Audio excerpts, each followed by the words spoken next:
টানা বৃষ্টির পর গত কয়েকদিন ধরে রোদের ঝিলিক হাওরে, তাই ধান কাটা মাড়াই ও শুকানোর কাজে ব্যস্ত সময় পার করছেন কৃষাণীরা।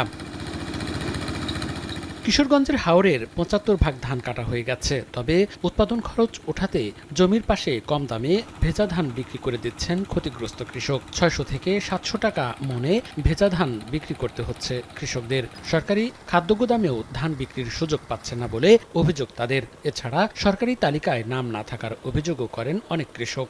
যারা ৫ লাখ টাকা কিস্তি করছে এরা ২ লাখ টাকা ধান তুলতে পারবো। নাম আমরা দিতাম না দেওয়ার মতন, আমরা যে অল্প কয়টা নাম পাইছি এটাই দেখছি। মৌলভীবাজারেও ধান শুকানোর কাজে ব্যস্ততা।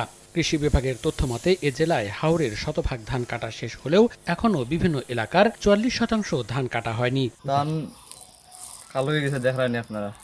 এই ধান খাইতে পারবো না তাও ঠিক নাই, এবার বেচতে পারবো কিনা তাও কোনো ঠিকানা নাই। সুনামগঞ্জেও একই চিত্র। রোদে ধান ও খড় শুকানোর কাজে ব্যস্ততা। তবে পানির নিচে তলিয়ে থাকায় ধানের গুণগত মান নষ্ট হওয়ায় দুশ্চিন্তায় কৃষক। এ অবস্থায় ঘুরে দাঁড়াতে দীর্ঘমেয়াদী খাদ্য সহায়তা ও বিনা সুদে কৃষি ঋণের দাবি জানিয়েছেন তারা। আমরা এই ক্ষেত হইরা এটা এমন বিপদ পড়ছি যে মহাজনের ঋণ আনছি, ঋণ পরিশোধ করবার ক্ষমতা নাই, মহাজন তো গলাত ফাড়া দিব।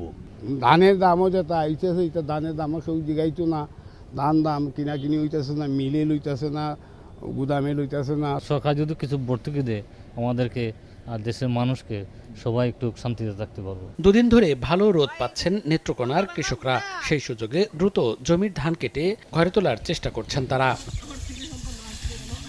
উত্তরের জেলা লালমনিরহাটেও পুরোদমে শুরু হয়েছে বোরো ধান কাটা মাড়াই। এবার জেলায় ধানের ফলন ভালো হলেও দাম নিয়ে সন্তুষ্ট নন তারা। চলতি মৌসুমে জেলায় ৪৮,১১০ হেক্টর জমিতে বোরো ধান চাষ হয়েছে। মনিরুজ্জামান প্রান্ত, সময় সংবাদ।